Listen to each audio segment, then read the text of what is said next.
Episode 2, go! So, Senku and Taiju go to resurrect Izura because in the credits of the last episode they figured out how to bring people back from stone. As they show up, a tiger shows up, or a lion shows up at the same time.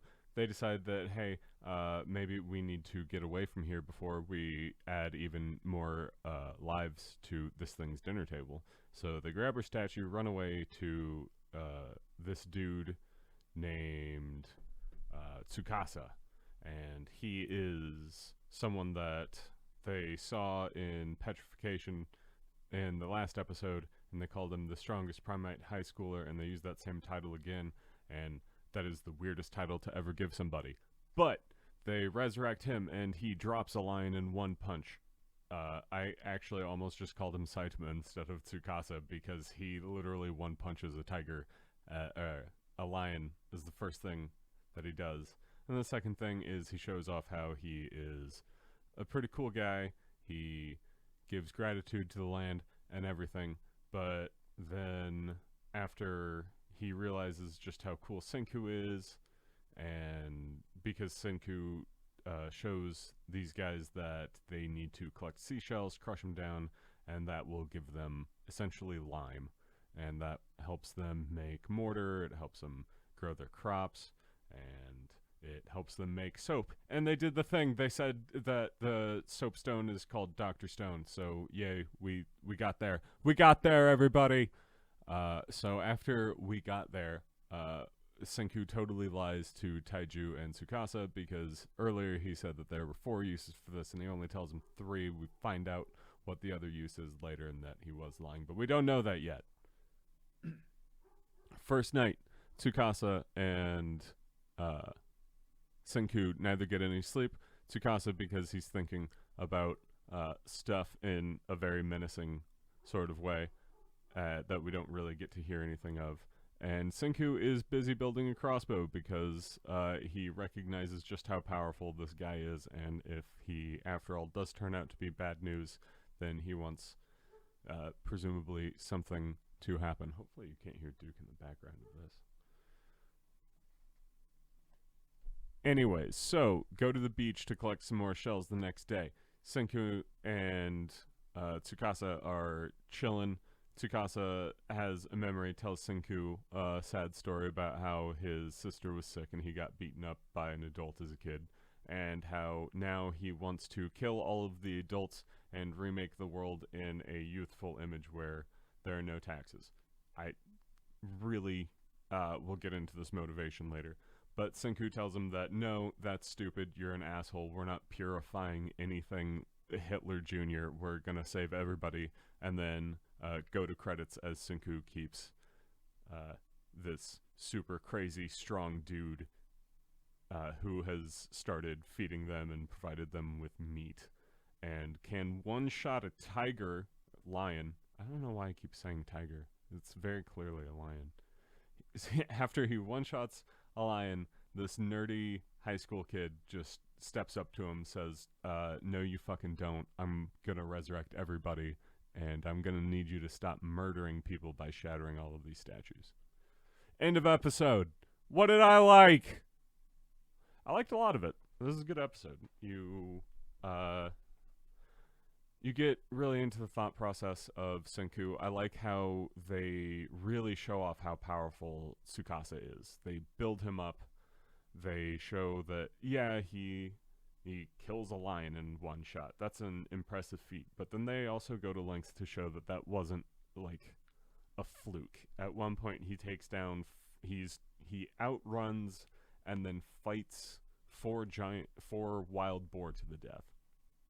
You see him literally Tarzan through trees and grab a goose by the neck, snapping that, killing it instantly. And then he also fights through, like, I don't know, the show shows like 12 or 13 piranha charging at him, and he comes up out of the water with them all on a spear. And at one point, Taiju and Senku are just talking about, like, wow, this guy's crazy strong, and he's super nice, he's given us all of this food. Might as well be a superhero. And then all of a sudden, he turns into someone who thinks that taxation is theft and it's time to purify everyone above the age of 21 because he thinks taxation is theft.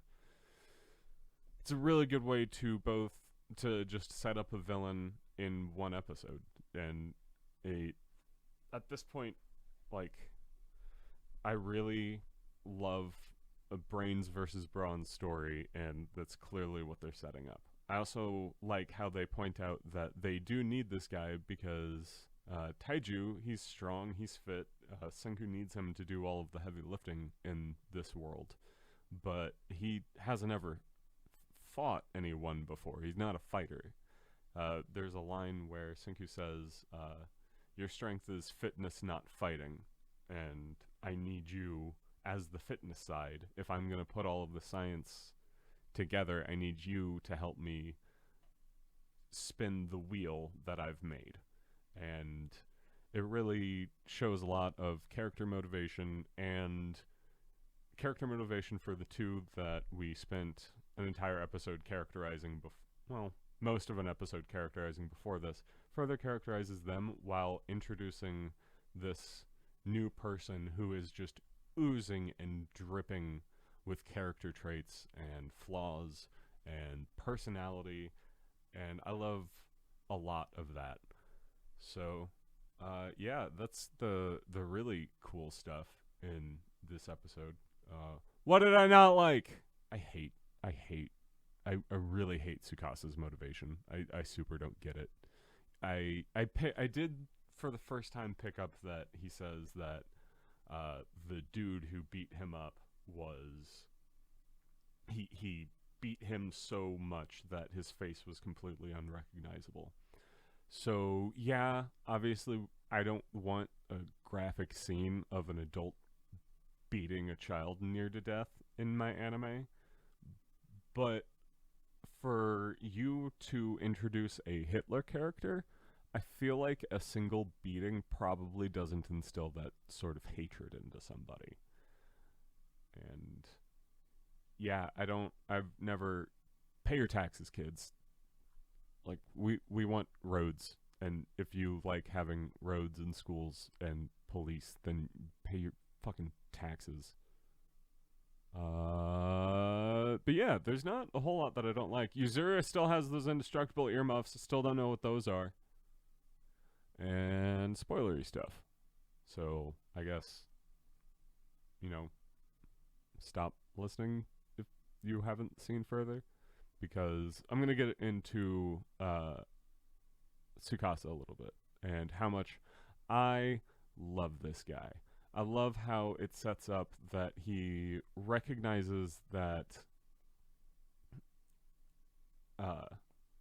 how he interacts with Senku is poor. He has a low intelligence score but a high charisma score.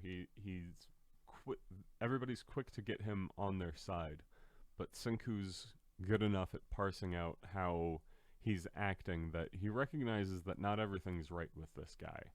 And at the part where he lies about how many uses lime has, the fourth use is gunpowder. And he is about to get into what that fourth use would be, and Tsukasa comes up to him and he says, I truly admire you.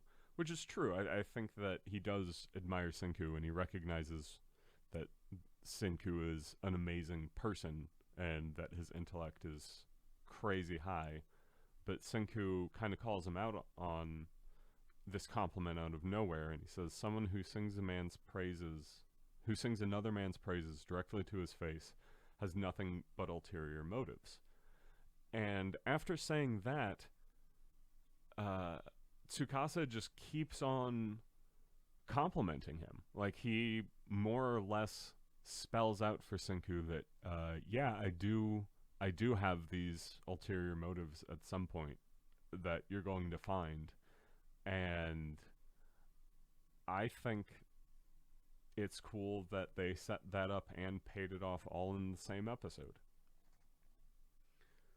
There's a lot of stuff that this show sets up that it pays off in the same episode, and a lot of stuff that it sets up that you don't really recognize is going to be important for a long time. And I really like this. This show rustles my jimmies. I like that Senku realizes that they're not on the top of the food chain. He realizes, like, there's a reason that they bring back the people that they bring back to start with. And I like that. I like that there's a purpose and a reason, and the fact that they can't just be throwing it all around on other people. And that's because of this cave. We also hear a setup for something. It's really a misdirection, which is neat that they set it up this early. They go to lengths for Senku to say that he tried resurrecting a piece of the stone and it just turned back into a corpse. I'm gonna get into this a little bit later, but once they actually disprove what they've proven to us. So I also kind of like this because it gets into being able to catch the show and having faith that because the show told you something, especially within the realms of the science fiction-y stuff, that you can kind of roll with it and believe it a lot more, because they go through and they can fail at something a couple of times before they get it, and that really is part of the thesis of the show, is that everything's explainable through science as long as you have the hard work and dedication and perseverance to make sure that you're getting to the end of your project and that your studies are being fulfilled. I think all of that is really good. And yeah, that's episode 2. Episode 2's good. We're moving on to episode 3.